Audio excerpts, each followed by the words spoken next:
just in case you were wondering, it has got a little bit brighter in here.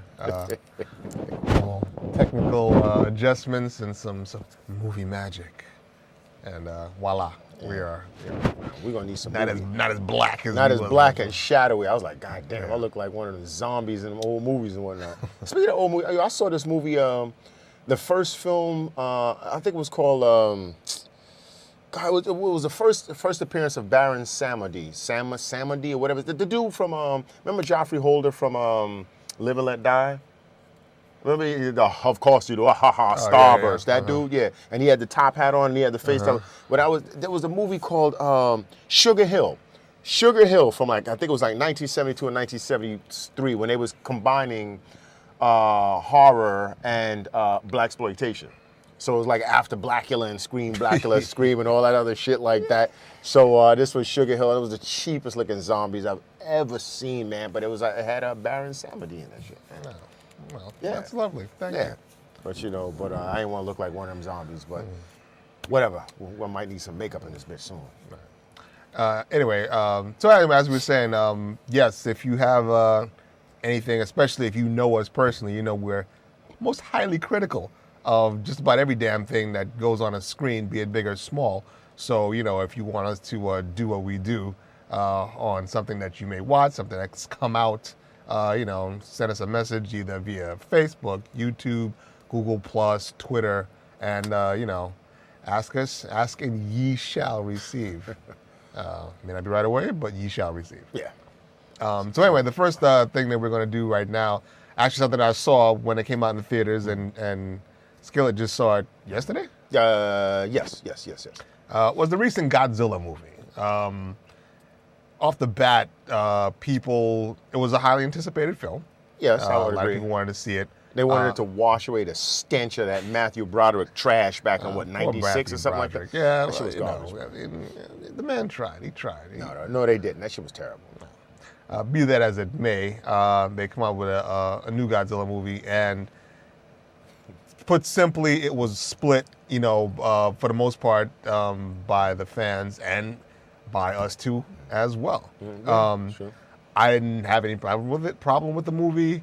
I thought I likened it, and I'm not saying it was comparable necessarily, but I likened it to, it was like the monster movies version of The Dark Knight, whereas they really tried to make a movie that just happened to be based around supernatural or fantasy or comic book characters.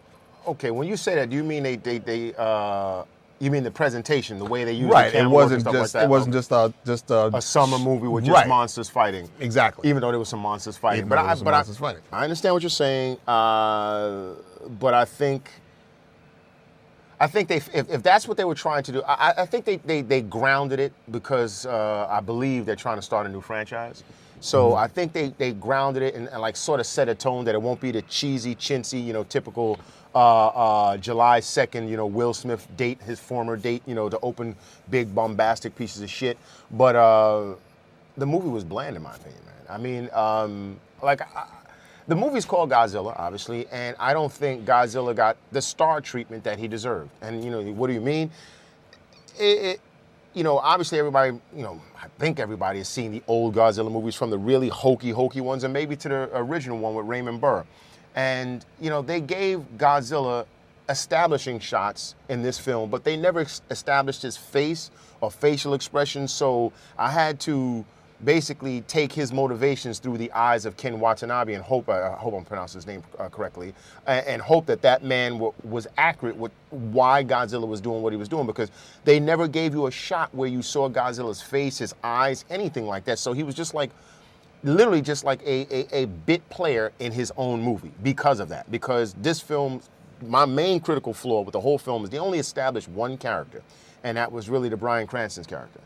And he's the only one that I gave a shit about. Everyone else was on screen, including the monsters, and it was just like, I'm watching my clock like, okay, when am I going to give a damn about anything? I kind of liked it when, Godzilla first showed his flames, because the last movie in 96, Godzilla didn't shoot fire, which is ridiculous. And mind you, I was clenching my teeth, because I'm a Godzilla fan. I think I've watched if not all, almost all the Godzilla movies that's ever been made. No, you haven't. There's been so many. But as I said, I mean, from back then, because I just saw one recently where they fucked Godzilla up. I don't know, they hit him with some kind of missile, and he burned up from the inside. Blood was shooting out of him, and Godzilla burned to death. But they were saying something about, he'll always regenerate like the Phoenix or something. But Godzilla at the end of this movie was fucked up and dead. It was something I saw like 2 years ago. So, I mean, they're still making Godzilla movies. okay, well, be that as it may, but I've the seen old classics, a shitload. Yeah. And the thing now, I hear what you're saying about the shot, the facial expression shot, but I think once again, this is their attempt to, like you said, ground the movie in reality. Lizards don't really have facial expressions. But dinosaurs, we obviously don't know what dinosaurs look like, but they're giant lizards. They don't have facial expressions. I think that this was, again, to take away from the camp. You mentioned when we discussed this earlier about the song, like he didn't have his own theme music, which I would have liked. It didn't have to be necessarily campy, but I think, mistake, again, though. He should have had some kind of overture or something for him. It didn't have to be a camp overture, because The Dark Knight, there was a theme. There's an underlying theme that goes through all three films that embodies when the Dark Knight, i.e. Batman, is going to make an appearance or he's doing something. And those scores were magnificent scores. There was nothing cheesy or hokey about them. So there should have been some kind of cue for Godzilla. He didn't get a cue in his own movie, and I'm not saying he had to have human emotions necessarily, but you as a former dog owner, you could tell when your dog was happy or sad, right? To a degree. Yeah. I mean, our dogs can't, smile like humans, like a cartoon dog, but I mean, with the eyes, with something, they could have done something to establish Godzilla more than just a big monolithic monstrosity. I didn't even care about, because to me it just seemed like, and Burrell made a joke. It was almost as if Godzilla was like, listen, I told you monsters, don't fucking come back around here no more. I told you this shit, and you come back, and now that's your ass. And that seemed to be Godzilla's only motivation. Don't fucking come around here no more, or this is what's gonna happen to you. Let this be a lesson to any future monsters. You're gonna get flames belched down your throat, and I'm gonna burn your ass up from the inside out. The end. Which is cool, but I don't know. If they could have done these things in a very tasteful way to make me care a little bit more, because I didn't care about the son or his family. I really didn't care about Ken Watanabe's character, because basically he was saying a lot of stuff that was harkening back to a time before he was, I don't believe his character was born when he was first doing I don't know how old his character was supposed to be in the film, but he was basically talking about past events when they first tried to get rid of Godzilla using nuclear, what they said was weapon testing. But I just didn't care.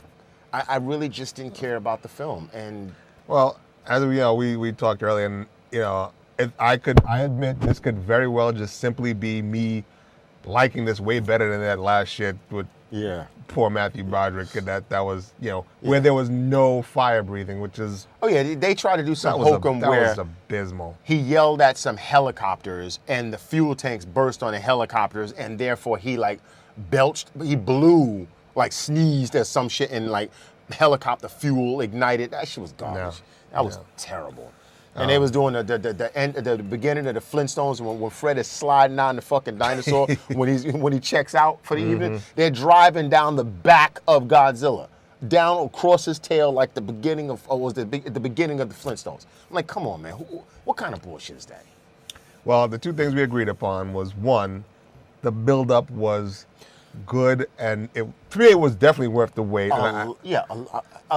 Just to get sorry to cut you, but a lot of people had a problem with that, and I really enjoyed the fact that for those people, I mean, obviously there's spoilers all over this shit, and we're going to tell you it's mad spoilers, but we're going to say that obviously so don't look at this shit, if you don't want to know anything about the film, but they didn't show the initial confrontations between Godzilla and what are the Mutos? What are those shits called? Mutos. Except for like on a television in the background at a bar in one scene, and another scene a kid was watching, the son of this star was watching it on television. And it was really cool because it still left a lot to the imagination. So when you finally saw the full reveal of Godzilla, and even though it was at night, maybe that could have been just to save money or whatever, but when you finally saw the full reveal of him and he screamed, and they updated his sound for 2014, which was cool. That was refreshing because as most summer movies go, they would have normally shown the full Godzilla at that point when the first fight happened, and then they would have been like, okay, well, he fought for 5 minutes at this point in the film, so at the end of the movie, let it just be 30 minutes of this fighting and buildings falling down. And I'm glad they went away from that. It was still like reports, like, you know, you knew, you saw the shape, you saw, you know, because at one point I think he threw one of the Mutos off of him into a building you saw on the television screen, and then the screen went blank. So it was cool to me. Yeah. I didn't have a problem, but a lot of people did. But that was not my issue. It was just that I just didn't care. Yeah. And we both basically agreed that it could have been a lot worse, but it could have been better as well. I also like the fact that they didn't, there were no bad guys in this movie. No. There were no bad guys. These are just animals of nature, creatures of nature, doing what they do. And, you know, I mean, like you said earlier, you know, when we're walking through a forest or a park, you know, we're stepping on shit. We're killing, you know, all manner of creatures. Bugs and all kind of shit. You know, but... And to them, you know, those little we're just going to the bathroom to take a piss. And they're looking at us like, Godzilla! And it's just, you know, you going, like you said, you go into the piss, you know, you walking, you know, to your car, whatever, you're stomping on stuff. So the whole movie, they were just trying to procreate. That was it. They wanted to reproduce. The two Mutos wanted to reproduce. And Godzilla obviously was like, none of that bullshit is going on around here. Because that one part was funny. He was like, oh, you think you're going to get some ass around here? Get the fuck out of here. Godzilla's the major cock blocker. He just cold cock blocked that whole scenario. And started... That part was actually really funny, man, because you could see they standing the Mutos was like nuzzling on it. You know, they were stomping on a building at the time, so mad people were dying, but they were like, oh, you know, finally I'm glad to see you, ya, ya, ya, la, la, la. Then what the fuck is this? And here comes Godzilla. Oh, man, but yeah, we're divided on that. I mean, I still say, you know, check it out. Like I said, it's not a bad movie. It's just not a great movie. I say if you have anything else to do with your time and you're not a serious Godzilla fan, then let it go. I mean, wait for it to come on. I mean, if you happen to be sitting in front of your television and it comes on, just keep sitting there and watch it. But if you have to go out of your way for it, I couldn't justify going to see that in the theater or something like that. I mean, and also, I mean, Godzilla, they changed the design of Godzilla, so he's got like a goiter, this George Lucas shit going on with his neck. Yeah, Godzilla needs a Pilates class. He's got like this serious like George Lucas like pouch. Well, you know, he's been hibernating for a while, I guess. Oh yeah, I guess all that. He didn't work off the food, man. Cause he probably burned mad calories killing those Mutos. Killing those Mutos, because this dude's mad beefy in the chest and shoulders. Yeah, I don't know what they made the design of this dude like that for. I mean, I don't know, but. You know, and then he got really little feet. And I understand, you know, since the other one was a dude in a suit, you know, you had to accommodate the man's foot and probably a boot inside of the Godzilla foot. So Godzilla had some crazy big feet before. Now he has like very, very, very small feet. So, you like small feet. Huh? You like small feet. Yeah, women, yeah, but not on Godzilla. You want Godzilla to be, you know, there's nothing better than seeing the old Godzilla movies and the rubber foot comes down on the building and the fucking toes is shaking because it's big rubbery rubber and shit. Yeah. So I do miss that. They should have put that in there, because if George Lucas could put the rubber shake on Yoda's ears, the CGI Yoda, for those people that watch those terrible prequels, you know, his ears was always trembling because the original puppet was some shaky, cheap shit. So I kind of wish, you know, he gave Godzilla like a little bit larger feet, so you can at least add some of the rubber to the feet. Yeah. Or something. Or maybe that crease that used to form in his belly, you know, where he would bend over, the suit would start bunching up. That was his skin. Yeah, whatever, man. We live in Brooklyn, baby.